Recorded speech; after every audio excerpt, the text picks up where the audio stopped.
এই ফোনটির মডেল হচ্ছে রেডমি 10A। এই ফোনটির সমস্যা মূলত মাইক্রোফোনের সমস্যাটা হয়েছে। আমার কাস্টমার যেভাবে বললো আমি তো শুনেই হতবাক, কারণ কাস্টমার বললো যে মাইক্রোফোনটা কাজ করে না, এই স্পিকারটার সাউন্ড কম। সেক্ষেত্রে সাইকেল মেকারের দোকান পাশাপাশি, তো ওর কাকু জ্যাঠো এরকম কিছু একটা হবে। তো ওইখানে যায় কি করছে উনি, ওই যে সাইকেল যে পাম্প দেওয়া হয়, ওই সাইকেলের হাওয়া দেওয়া দিয়ে ওই স্পিকারটাতে, তারপরে চার্জিং পিনে, তোমার এই যে মাইক্রোফোনের যখনই দিতে গেছে, মাইক্রোফোনের হয়তো বা একদম 12টা বাজে সারা হয়ে গেছে।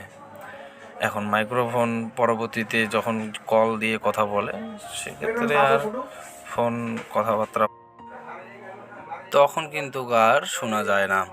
এখন অবশেষে শোনা যায় না, কল দেয়, কল দিয়ে কথা বলে, কথা শোনা যায় না। অবশেষে আমার কাছে নিয়ে আসে বলে যে এরকম।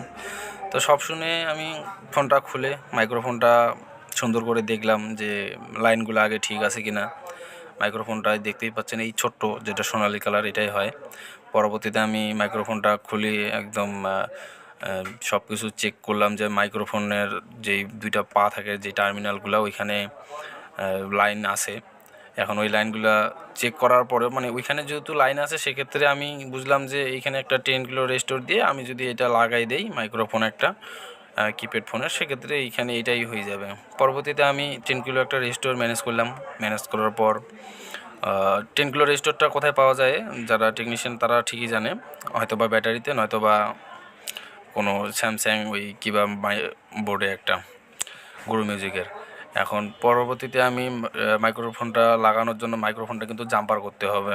জাম্পার করলাম, জাম্পার করার পর ওই যে দেখতেই পাচ্ছেন ওইখানে আমি 10 কিলো রেজিস্টারটা লাগাই দিছি।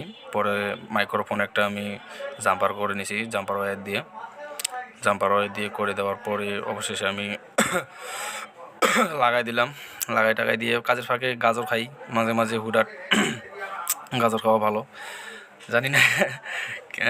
পরবর্তীতে খুলে টুলে আমি কিন্তু সব কিছু একদম কমপ্লিট করে ফেলবো। যে মাইক্রোফোনটা বসাই দিছি একদম। আর ওইখানে মাইক্রোফোনের নিচে যেহেতু অনেকগুলো তোমার ধরো পার্টস আছে, সেখানে যাতে শর্ট সার্কিট না হয়ে যায়, সেক্ষেত্রে আমি টেপ দিয়ে দিছি। টেপ দেওয়ার পরে যে মাইক্রোফোনটা যেটা পুরানো ছিল ওইটা, আর এটা নতুনটা, সবশেষে ফোনটা আমি সেটিং করার পর চেক দেই যে মাইক্রোফোনটা ঠিক আছে কি নেই। পরবর্তীতে দেখলাম চালু করার পর আমার পাসওয়ার্ড দিয়ে গেছে ভাই। এই যে পাসওয়ার্ড দেওয়ার পর আমি মাইক্রোফোন রেকর্ডারে যাই ওইখানে রেডিয়েশনটা দেখবো যে হ্যাঁ কাজ করে কিনা। রেডিয়েশন যদি কাজ করে তাহলেই বুঝতে পারবো যে হ্যাঁ। এই যে আমি পরবর্তীতে হ্যালো চেক করি, ফোক দেই।